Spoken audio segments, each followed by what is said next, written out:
आज हम बात करेंगे एक नए अपडेट के बारे में जो हमने आइटम मास्टर में इंट्रोड्यूस किया है, स्पेशली उनके लिए जो अपने आइटम्स को कैटेगरी वाइज मेंटेन करते हैं या करना चाहते हैं।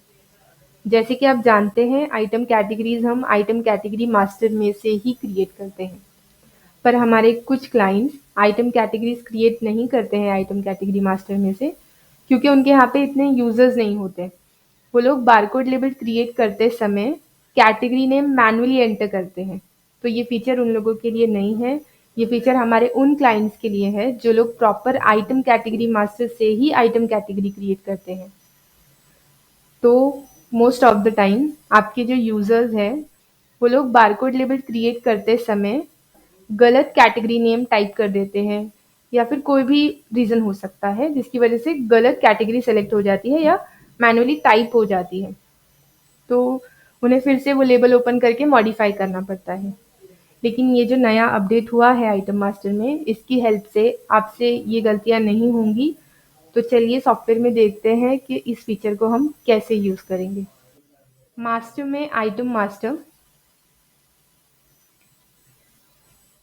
ये देखिए, ये है हमारा नया अपडेट कैटेगरी एप्लीकेबल। इसमें दो ऑप्शन है, येस और नो। तो जैसे कि मैंने अभी आपको बताया कि जो क्लाइंट्स आइटम कैटेगरी मास्टर से कैटेगरीज क्रिएट नहीं करते हैं, ये फीचर उनके लिए नहीं है, तो आइटम के लिए वो लोगों को नो सेलेक्ट करना है यहाँ पे। और जो लोग प्रॉपर आइटम कैटेगरी मास्टर से ही कैटेगरी क्रिएट करते हैं, वो लोग यहाँ पे आइटम के लिए येस सेलेक्ट कर सकते हैं। ये फीचर उन्हीं के लिए है।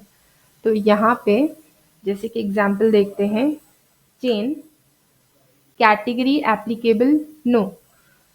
तो जैसे कि नो है, तो हम बारकोड लेबल मेकिंग की स्क्रीन के ऊपर देखते हैं कि नो है, तो ये फीचर कैसे वर्क करता है। बारकोड लेबल मेकिंग और barcode label making lot wise, ये फीचर इन दोनों स्क्रीन के लिए है।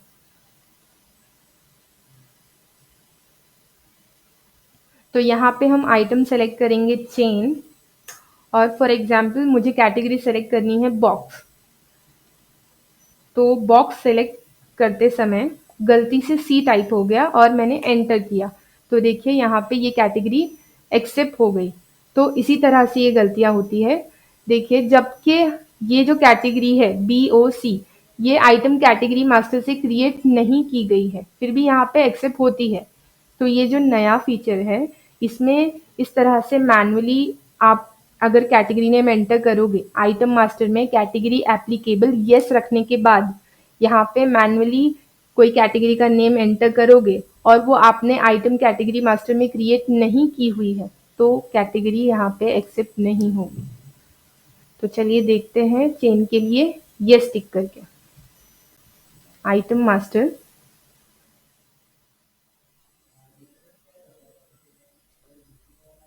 अब हम यहाँ पे चेन के लिए कैटेगरी एप्लीकेबल येस सेलेक्ट करेंगे। ये देखिए, कैटेगरी एप्लीकेबल येस और ओके। अब जब हम बारकोड लेबल मेकिंग की स्क्रीन पे देखते हैं तो वो एक्सेप्ट नहीं करेगा। ये देखिए यहाँ पे चेन एंटर BO, अब गलती से C टाइप हो गया और यहाँ पे मैंने एंटर किया। ये देखिए, इस तरह से आपको एरर शो होगा।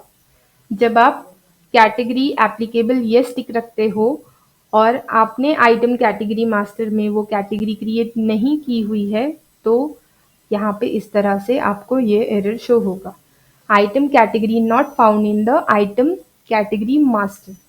इसको ओके कर देना है। ये देखिए, और अगर आपने सही नेम एंटर किया कैटेगरी का, जो आपने आइटम कैटेगरी मास्टर में एंटर किया हुआ है, क्रिएट की हुई है कैटेगरी उसकी, एंटर किया, ये देखिए यहाँ पे एक्सेप्ट हो गया। इसी तरह या तो आप ड्रॉप डाउन में से सिलेक्ट कर सकते हो। ये देखिए, तो इसी तरह ये फीचर इंश्योर करेगा कि आपके आइटम कैटेगराइजेशन बिल्कुल एक्यूरेट हो और कोई भी स्पेलिंग मिस्टेक ना हो। तो इस नए अपडेट का फ़ायदा उठाइए और अपने आइटम मैनेजमेंट को और भी ईजी और एक्यूरेट बनाइए।